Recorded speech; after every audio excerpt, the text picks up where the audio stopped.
Welcome back to the Oscar Project Podcast, the show where I discuss Oscar-nominated films year by year. I am your host, Jonathan Eacherberg, and today I'm bringing you an interview with Antonina Kerguelén Román, director of the short film Salsa, which is showing at the Tribeca Film Festival this month.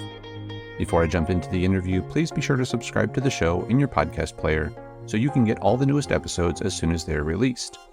And if you like the interview and want to hear more, please consider leaving a rating and review in Apple Podcasts or Spotify.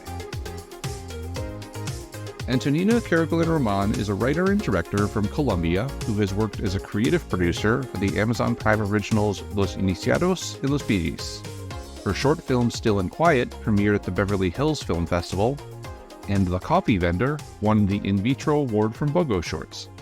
Today she joins me to talk about her latest short, Salsa, which will have its world premiere at the Tribeca Film Festival this June. Antonina, welcome to the show. Hi, Jonathan. Thank you so much for having me. So I want to start by asking what the inspiration was for this film. Did it start off with you wanted to make something about the music specifically, or did you intend to have the character who was deaf when you started the project? It was sort of a mix of both, actually. The idea for the film came after I went to a salsa party at a really iconic place called La Troja in Barranquilla, Colombia. And La Troja is basically a salsa bar that's existed for decades. Like, it's even considered a cultural patrimony in the city. And it has this very specific sound system. The entire coast of Colombia has this very specific sound system called the pico, which are basically these really loud speakers that you can't even hear your own thoughts. You know, your ears hurt. Probably not very good for like hearing in long term. But the music ends up transforming into a physical sensation as well, you know, because of these speakers really tremble, you know, like they make your body vibrate and you can feel the music and the beat inside of your chest, which when I went to La Troja, it was like the first time that I experienced it in such a vivid way. And I'm a huge salsa music lover, but it was that night that something unlocked in terms of my love for salsa music. And I saw all the people dancing and, you know, my chest was pounding. And I was in such a state of bliss, not only because of the music, but also because of the people around me and how it felt, the music inside of me and like in my bones. And after that night, I just kept on thinking about that physical sensation and then just started questioning myself, like, if a person that cannot hear sound is in one of these environments, how does their perception of the party change as opposed to, you know, just being in a house that has a speaker playing some music, Sure. And that sensation mixed with like such a thrill of people, you know, just going wild, dancing, and it felt that it was right to explore that from a foreign point of view, you know, to have like a tourist experience that, but to have a tourist that on top of it, you know, is deaf, and so that exploration in terms of like what it means physically, and like the perception of sound as a physical element really interested me. And then as I started to research get some research into what it means to be deaf and like the different types of deafness that exist, and I just became even more fascinated, and I just really wanted to explore what it's like to travel around by yourself being deaf, which in a lot of places, you know, people look at you if you have a disability as if you were just like completely impaired. Like, how are you going to go out into the world and how are you going to travel if you can't hear what people are saying? And I just really identified with this feeling of being an underdog and being excluded. Even, you know, I don't have the experience of being deaf, of course, and obviously our actress who is deaf and some local deaf organizations helped us with this whole research throughout the process. But it just really fascinated me to transform sound into a physical experience. And it felt right to have one of the two protagonists, be deaf and be traveling and be discovering this with the audience at the same time. Sure, absolutely. And I really like how you worked with kind of the sounds in the film, looking at the world from the perspective of that deaf character. What was some of the things that drove the decisions on when you wanted to include the background noises that would be going on and when to let things be silent or nearly silent the way she would be experiencing the world? These were like hours of endless discussion, both with the creative team and like with the sound designers who are amazing. It was sort of trying to discover the point of view of the character, not in such a straightforward way. Like every single time we see the character, it sounds the same. We wanted to find more of an emotional POV from her, and every time that we felt that she was going through a change or she was discovering something, we wanted to be right there with her. So like the first time we see her, sound is completely naturalistic. You can hear the background noise, you can hear the nature, everything, because at that point she's just entering a world, but she's not quite discovering it yet. And so the first time that we go into her perspective is at the bus stop, which is like, you get into a Caribbean town and it's just a mess. It's people everywhere, street vendors. It's a very vivid place, and it's also a very loud place. The coast of Colombia has this particularity, it's just very loud. And if you're deaf, you can still see that noise, the way that people move, the way, there's mess everywhere. So that was, for me, the first time where she really started to go into this world and discovering something, and sort of being a little bit shocked and out of water, like a fish out of water, sort of the feeling. So that was the first time we utilized that resource. And it was then just discovering the moments where we could find that emotional POV and align with her. And we also didn't want for that sound experience to always sound the same. We wanted to sort of like mix it, because obviously sound also moves differently. If you have an Alexa, or if you have this huge sound system that I'm talking to you about, or if it's just people talking, or if it's actually like a speaker that's pounding on the walls. So we wanted to sort of switch that, and towards the end of the film, we wanted to also mix her sound POV with the other protagonist, sort of as a way of connecting them and connecting the quest that they're about to embark together. So yeah, it was more informed out of like an emotional response than like a technical thing of like, whenever the camera does this, the character perceives it this way, sort of thing. That's really cool. And I like also, music is obviously a very strong presence in the film, which I would expect from a film called Salsa. But I like, and you're just talking about it a little bit, how you allowed Liana, the deaf character, to experience the music through touch and through dancing with the other main protagonist, but also all with feeling the vibrations of the music in the world, like you talked about initially. Was that something that you had originally planned, or did that come out of some of the interactions and conversations with Isabella Troop, the deaf actor who plays Liana? No, that was like one of the first things that I knew I wanted to do. We actually debated quite a lot if the film should actually be called Salsa, because it's a pretty big responsibility. But then one of the reasons, because there's many reasons, but one of the reasons we decided to keep the name and also allow for these moments of like a different sound experience when the music is playing, is because salsa music as a music genre, for me at least, and I'm not an expert, I'm just a lover, but for me, it goes way beyond the music. It's a cultural movement as well, and it started as a cultural movement in New York, and it sort of transformed into this like massive shared experience between people. So for me, salsa is not only about, I can hear the music and I can understand it and like dance to it.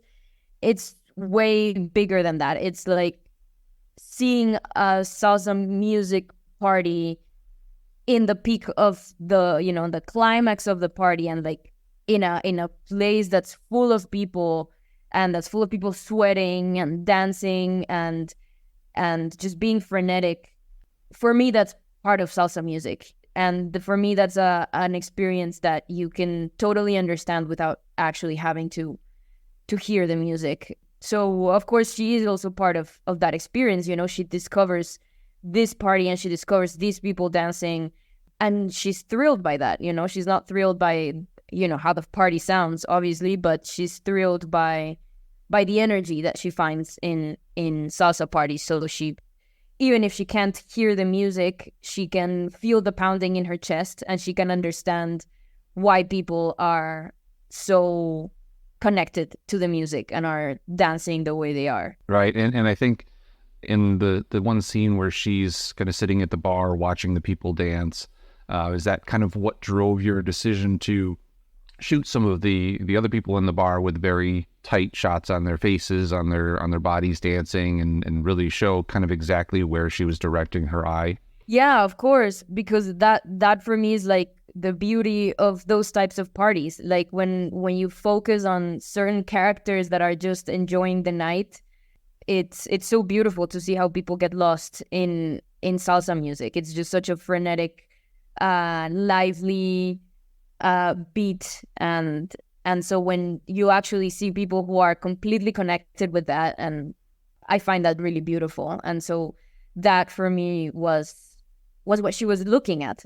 She was looking at people who were in love with their movements, and that's what she was focusing about. Great. And we've talked a lot about Liana, the deaf character, but we haven't touched on Margarita, the other one. So she seems very serious when we first meet her until she meets up with Liana at the bar the one night.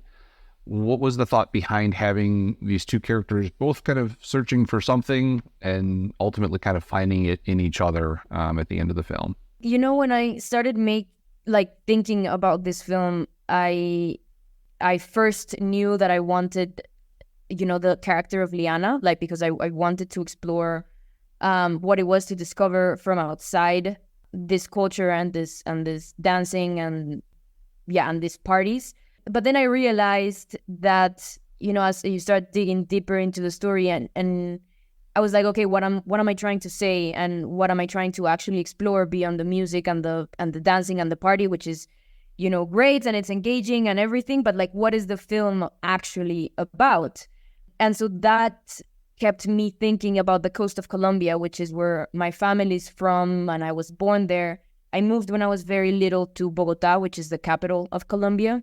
And Bogota is it's a gray, rainy, cold city. It's like everything that the coast of Colombia is not. But I grew up going constantly to the coast of Colombia. And as I grew up, I became very conflicted because for me, there's no place that's more magical than the coast of Colombia. It's such a magical place. But then it has this very opposite, face to it, which is it's still a very conservative, traditional, even judgmental place, and so you have this very intense points of view, ideological points of views, contrasting with its lively culture and funny and breezy and light, and as I grew up and I started becoming a little weird kid and not fitting into what it was expected for a girl, and then a teenage girl, and then a woman, it was I kept on receiving these stares, and these comments every single time I went to the coast to visit, and I just constantly felt, like dragged into a corner and sometimes even like always like frowned upon. And so it was like two very different visions of the same place, which really conflicted me. And for me, the film was the reason why I needed this other character, was to actually explore what it's like to be within that world, and to be within that world that's frowning upon you because you're not what is expected that you are, which is such a crazy concept, that society as a whole expects you to behave a certain way just because of your gender. So I realized that in order to sort of like bring together those two very conflicting points of view, I needed characters that lived in both ends of that spectrum. And the way that I made peace with, my culture and that feeling of exclusion was to, just sort of grow up and let go and just learn to accept that I'm always going to be looked at that way. But it was such a huge process, and understanding my sexuality was also part of that process of letting go and accepting. So it just felt right that this story in particular was told from these two different points of views that in the end collided, as a way of just like expressing acceptance. Like it's probably not going to change the world around you, but the way that you behave and the way that you experience the world can change and can be positive and can be fun, but the stairs are always going to be there. So you either live with them or you become what they want. So yeah, that was the thought behind Margarita. Very good, very good. And last question about the film.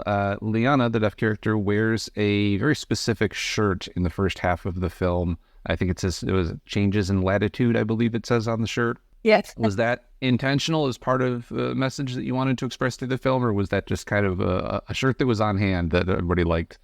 No, it wasn't a shirt that wasn't on hand. We actually like designed it and made it. It definitely wasn't something as deep of like trying to send a message, but more of like, how can we make this person be evidently a tourist and Sure. Be on the big backpack or everything. It was sort of like, I imagined her in a very specific way, as how you see these hitchhikers or these backpackers. Whenever you see them, you instantly recognize that they are on this quest. And for me, that shirt and the message on it was a way of speaking to that. But as the shirt says, changes in latitudes, changes in attitudes, something like that, which I thought it was funny when we found that message. But it just, for me, it sort of gave us another hint of the character, of like a person that had probably traveled before, and this was not her first solo trip. She's been doing this and she likes this, and this is part of who she is as a person. And traveling actually makes her happy and transforms her. And for me, that was also important. The more I learned about deaf people and deaf people traveling solo, and the ways that they are treated sometimes, and the ways that society also points at them and sometimes says like, oh, you can't, this is irresponsible, like how can you go to another country when you can't hear anything? And it's like, no, they can do the same things that we do, and they can travel and they can move around the world and communicate, and why should we, from a moral superiority standpoint, tell someone what to do with their lives? And so for me, that was a small hint, a small detail of this is a person who does this and she's fine. And she does Right. it. It's part of her as a person. It's just who she is. Yeah, exactly. So I have a couple of questions not specifically related to the film, but before I move on to those, is there anything else you want to touch on about salsa? You mentioned something about the music and like it being called salsa. You'd expect a ton of music. And I just wanted to highlight something that I'm very, very proud of, because getting music for this short was super hard. actually. Like when I wrote this script, I remember a lot of people telling me, oh, this film is like 90% music. Like, how are you going to get all of this music? Making music is so expensive, and then licensing music is even more expensive. And like, you have $0 because, we're independent filmmakers. We're making shorts. Like, no one is paying us to do this. So we spent a really long time.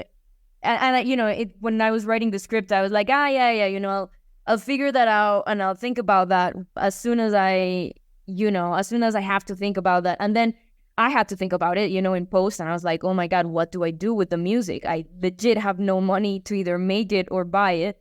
So that was it was a long road trying to get this music. And fortunately, I have amazing producers that got us really great partnerships with artists, but also with local, how do you call that? Record labels. There's a really, antique record label that's called Discos Fuentes in Colombia, and they have a terrific catalog of just like really traditional Colombian music. And there was this particular song, which is called La Noche by, salsa music master Joey Arroyo. And it's like, he is one of, the most iconic figures in salsa music in Colombia.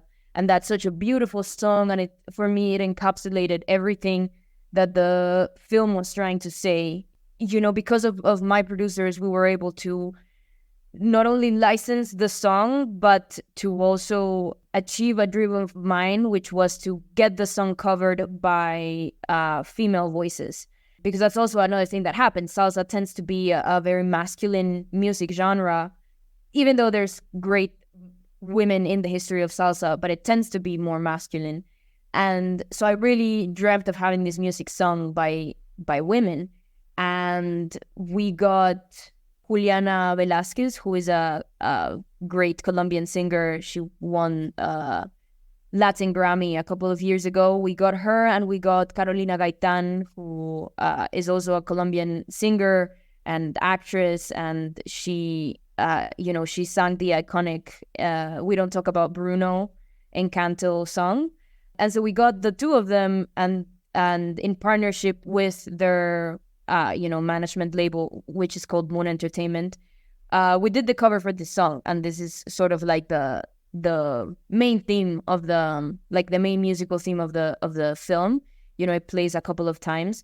And so yeah, I just wanted to highlight that because I feel really not only proud, but like really fortunate that we got such a dream of a song and such a dream of artists to sing the song. And it will be available on Spotify towards the end of the year. So I'm really excited for people to just like listen to the song because it's so sick. Yeah, the music is truly great. And obviously I wasn't familiar with all that background, but I did really enjoy the music. Thank you. I'm glad. Now, this might be the hardest question I ask, but if you had to pick your top 3 films of all time, what would they be? Oh my God, yes, this is hard. There's one of them that I know for sure, which is Y tu mamá también by Cuarón. Like, I think that's one of my all-time favorite films. Like, whenever I'm feeling down, I watch it and it just makes the world a little bit right for a couple of hours. That's one. Oh my God. And I always think about this, and then you ask me, and of course I don't remember any films. Yeah, so I think it would be Tu Mamá También. I'd probably put in, I don't know if these are my top 3 favorite films, but definitely 3 of my favorite films. I would sneak in there Memento by Christopher Nolan, which is such a excellent movie. Yeah. I will say Tomboy by Celine Sciamma.